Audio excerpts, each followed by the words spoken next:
think there are some of us who can't just casually date art. They have to get married to art, and they have to live and breathe it. And it has to just be central to what they are.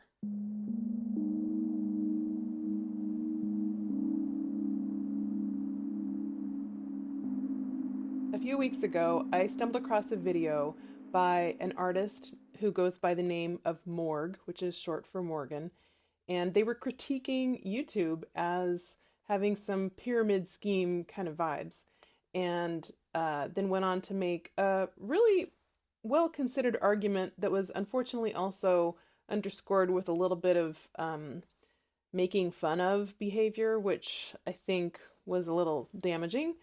And one of the people that they were talking about is somebody that I've been following for a while named Kelsey Rodriguez. She is an artist who also focuses on helping people with their art businesses.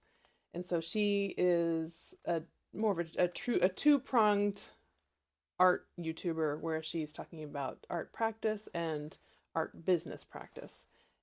And I'm definitely interested in that as well. You know, my videos are either about color or art practice and deepening your art practice, but they're also about if you are interested in becoming a professional artist.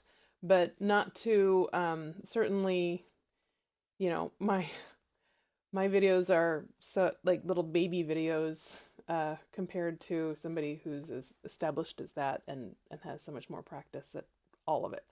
Morg's video has received a lot of attention, some of it positive, some of it negative, but unfortunately, the critique of Kelsey Rodriguez then led to people being kind of nasty towards Kelsey. Then other people have started to weigh in on this important discourse because regardless of one person's strategy, I think it is worth it to look at our transparency when we go online and talk about art and talk about art business. So I wanted to, rather than break down the arguments that both Morg and then people who have responded to Morg, um, rather than break that all down, I kind of just wanted to take it on a more personal level and talk about what this whole conversation has been bringing up for me and how that might be useful to you, or how, if something affects me, how it might affect my channel. But I will include some links to these other videos because I think it's a very thought-provoking scenario all around. And Kelsey also has today put up a video in response to the whole thing, and I thought she did a great job. Yeah, there's a lot to kind of comb through there. But I want to just talk about what's happening here. So, here are some of the takeaways from this recent discourse. Number one, YouTube art community is surprisingly small, or it feels small. I mean, I know there are a ton of us out here being artists on YouTube, but I do notice, for example, I'll go watch an art person that I like, and then I'll notice, oh, look, somebody who has commented on my video, or somebody whose video I've commented on is commenting on their video. You know, I'm starting to see a lot of us regular customers, you know? And it's really heartwarming to realize that in this giant world, and then, you know, like the idea of an art world in New York City or LA or whatever, there's also a different art world community, and it's one that's just here online. And it kind of makes you think about us as a group of humans, which is what I really want, right? I don't want us to be dehumanized.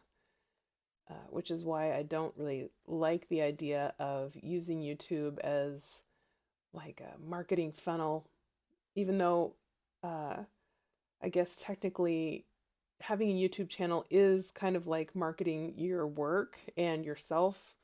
Um, there's got to be a way to do it with humanity, you know? and dignity for you and for me, those of us who watch YouTube, instead of just like, aha, another number, another person who's going to, that I'm going to get money from. Ah, yeah. Anyway, another huge takeaway was, I guess it was a sign or a wake up call, a reminder for me to double down on my painting. So here's the deal. I gave up a beautiful, spacious, light-filled studio, like chock full of a community that I helped start, a collective, in order to come home to my home studio and paint more, you know? And then what have I been doing since I've gotten back? I've definitely been painting more, thank goodness, like absolutely. But what I've also noticed is that because, I don't know if you know this or not, but I post videos twice a week, or I have been doing so since I've started doing this since May. I've been doing it every week, 2 times a week since May. And I started doing a time audit of how long it takes me, a relatively new filming person. It takes me 20 hours a week to do 2 videos a week. And I need those hours. I need those hours to paint. So I've made the decision to do a once weekly video instead. I have been loving this process, and one of the reasons why it has been taking up so much of my time is because I am very interested in it. But first and foremost, I'm here to paint. And um, and I don't even know if that's true. I don't know if it's first and foremost I'm here to paint, but I do know that of all the parts of my practice, the quietest one is the painting, and it needs care and time, and it needs attention. And so I have been noticing more and more that uh, it's not getting the amount of attention it needs. So I think that Sunday videos are probably going to be out in the future. My once a week videos are going to be midweek. I have been doing them on Wednesdays, but they usually wind up probably being viewed on Thursday mornings because I finish them by the end of the day on Wednesday. I start at the beginning of the day on Wednesday, but I'm not finished with it until the end of the day on Wednesday, kind of thing. So anyway, it's going to be a midweek thing. To be continued. You'll see. I'll let you know. Um, and I think this is going to help a lot. And uh, I also, though, wanted to mention, because you might be thinking, why in the heck did she decide to do 2 videos in a week in the first place? Like, why was I doing that? Um, and I have good reasons. And here they are. Let's see. I even wrote them down, so in case I didn't want to forget. Oh yeah, okay. The first reason is I have a ton to share. I have commented a couple of times to friends and family that what I feel like I'm doing is I'm trying to share something by teaspoon that's coming from a fire hose. I have so much information that I feel like will be useful that I've been, I think, wanting to share for a long time. And so it's almost like there's this big backlog, and I had a lot of things to get out of my system, and I still do. There's so much to share. Oh my gosh. Ah, okay. So there's that. And then the second reason is last spring, when I started this, I thought, okay, I want to get monetized. I want to make this happen. And the more videos I do, the quicker it'll happen. And I probably wasn't wrong. I think that doing videos this regularly and frequently has been one of the reasons why I've had some pretty awesome growth pretty quickly in terms of, subscribers. Thank you so much for being here, and watch hours. I'm not quite there yet, but I am getting closer every day. I'm up to 2,500 watch hours now, which is amazing. And so I feel like what I started out doing was kind of like a sprint, thinking, okay, I'm just going to do this. I'm going to get it, check this off the box, get monetized, move on because, you know, I don't know, because I did see a couple of people do that, and I was like, oh, I guess that's how it's done. I know that was a little naive, but anyway, it's a marathon.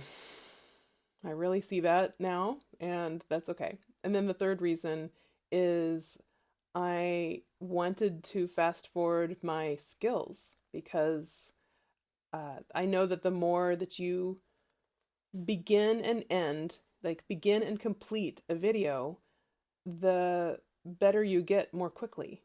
Do you know what I mean? And I feel that same way about painting. That's one of the reasons why I like doing small paintings, is because I feel like I was able to grow my skills more quickly by making a bunch of small paintings over and over and over again. And so I took that same philosophy to this video making. And again, I think that really did help me improve.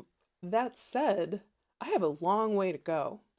And I studied literature and film when I was in undergrad. And so I love film, but I'm not a filmmaker, you know? And I watch so much YouTube, but I wouldn't consider myself someone who's trying to be a YouTuber either. I am an artist who is turning to YouTube as a really interesting avenue for sharing my work, for talking about art, for seeking collegiality with you. And I think that just has a little bit of a different feeling. And so, for that reason, I don't think I need to do it twice a week. And ironically, I think that doing it once a week will, in fact, at this point, improve my videos more because I'll have more time for each video. But I want to make sure that I don't say, oh, great, now I'm going to spend 20 hours on one video. Do you know what I mean? I need to cut my video making time down because my painting practice is saying, please, please, let's paint some more. Like I really, really need to produce. And this isn't just needing it for my mental health, which of course, yes, I do paint because I absolutely must.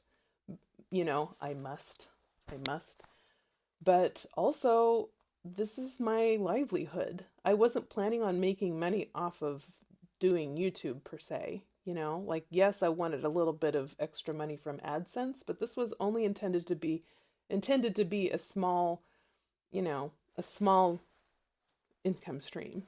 The third revelation that this whole conversation has kind of started to trigger is I need to rethink my business plan.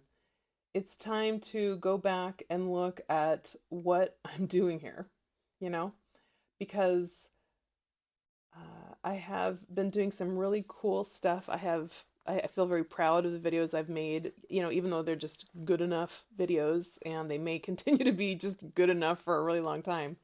But I haven't done a single video of the book that I wrote last year, have I? I don't think so. I wrote Slow Color Project, and look at that. Okay, look at this cover. I'll do a whole video on this, okay? I'll do a whole video on this because this is like my baby. I haven't even introduced you to my baby? What is up with that? Like I need time to reflect. Do you know what I mean? Anyway, um the Color Theory from the Inside Out series that I've been doing on here is it stems from this book. In fact, Color Theory from the Inside Out is a slow color project. And but I haven't even marketed this at all. Like, this is available for sale on my website. It's a self-published book, but it was designed by my friend who designs art books for museums, and it's illustrated with paintings of mine. And yeah, I haven't said a word about it. I haven't said, hey, buy my book. But anyway, I've got to rethink my business strategy. I know that, for example, I went through the process of, oh, do I want to do affiliate marketing? And then I signed up to be a partner to do that. And then I decided almost immediately that that probably isn't going to work for me and my practice. So there are things that I need to reconsider right now. And yeah, because I have some good ideas, but um, obviously I'm going to continue to sell art in person and online. I don't have my art shop stocked up, as I mentioned last week, because I was in school and then I was starting the art collective. And these last couple of years have been very, they've not been very businessy. So anyway, stuff to do there, and the reminder to be transparent. Now, I am chronically honest. Like you definitely what you see is what you get with me.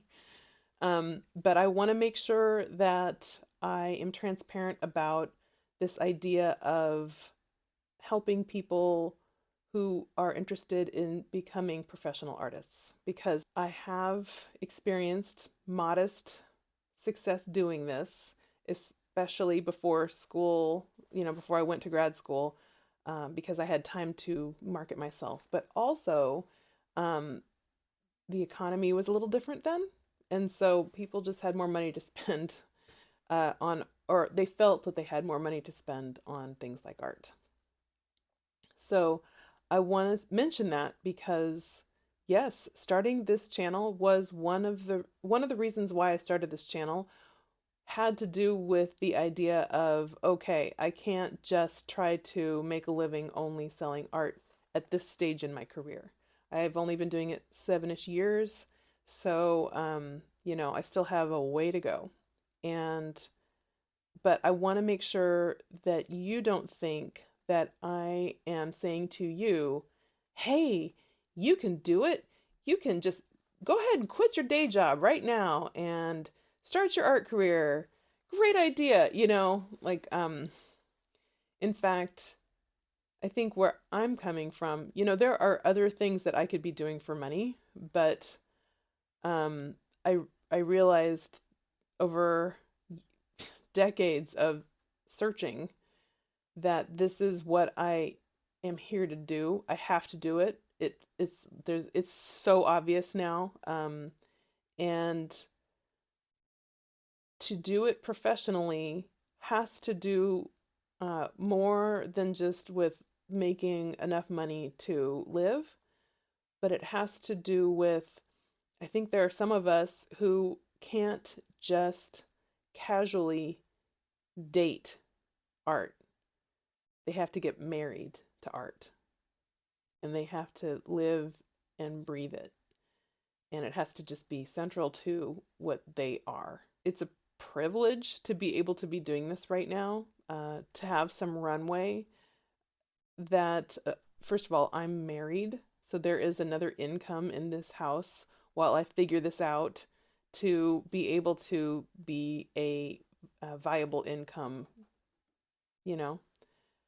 Um, So I'm not saying that the only people who really take art seriously are the people who are making money from it.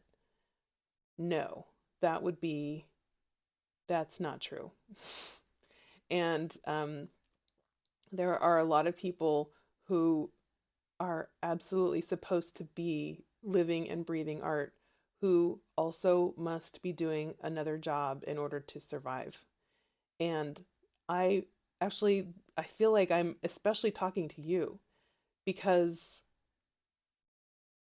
I feel like I feel like those of us who have had to relegate our art career to something that happens on the side, um, that that we're not given the it doesn't have the dignity and respect that it deserves. So although it's probably true that I won't find myself, between the pages of really celebrated art periodicals, and I won't necessarily be represented at a blue chip blue chip gallery in New York City. It has been so great to be able to truly take my work seriously and to also acknowledge that even though most people don't even know who I am, you know, hardly anybody knows who I am, that I count as part of culture and history. And, this is um, a little micro history, but I am part of the zeitgeist too. And for some reason, this is important to me. For some people, I feel like uh, art isn't necessarily that for them, and but it is that way for me. And if it is that way for you, I want you to know that what you're doing is important, and what you're doing is interesting because you are doing something from your life, and your life has meaning, and your life matters. Based on all kinds of input, including specific, pointed advice from gallery people, I have noticed that the idea of being on YouTube as an artist is not considered a good idea as far is not considered a good idea in terms of if you want to be taken seriously as an artist at these finer galleries. I wonder if that's going to change because this is kind of how the world is changing. Do you remember how there was a time when TV was not considered as good as movies? And maybe that's still even a little bit the case where there's this sort of leftover feeling that somehow films are more elevated than TV. And and then stuff happened, right? Netflix happened, um, binge watching happened, and TV's not even really TV anymore, is it? And it's on your computer. Anyway, what happened? Well, we start having these deeper relationships with characters as they go through an entire season arc. And you're starting to get really, really high quality shows. And they are heavy hitters. And then suddenly, surprisingly, a lot of movies then wind up seeming very shallow compared to some TV shows. Because the TV shows, you can really delve into a character or really explore an idea. And so there does seem to be a little bit of a flip there. And I wonder if the same might happen for artists who are out here. We're out here and we're doing stuff on the internet. It's not the usual formal we've been invited to the party kind of thing. Like we're just making our own party. Yeah, so I'm curious to know if this changes or not. It might not. I don't know. But this is what I've got, and so I'm doing it. Then there's the art YouTube money problem. I have been awakened in the middle of the night realizing, oh my gosh, I put in all of this work, like so much work on these videos, and I'm doing it so that eventually I might make like $20 a month or something, $200 a month, maybe, I don't know. And the billions of dollars that these companies make off of us entertaining each other is stunning, you know? And so when Morg put out that video about YouTube and the pyramid schemes, and everybody, what you need to do is do it like me and take my class. Um, in fact, all of YouTube, has the potential to feel like this. One time at the beginning of at the beginning of my YouTube making journey, I was very excited about it, and everybody that I saw, I swear, I was like, "Oh my gosh, that's some very interesting things you have to say, or whatever. You should start a YouTube channel." I just felt like I was telling everybody, "Oh, you'd be great on YouTube." So, And then one woman jokingly said, "It sounds like you're trying to start an MLM." And I was like, "Oh my gosh, she's right." And that really gave me pause. And so I stopped stopped trying to get everybody on board.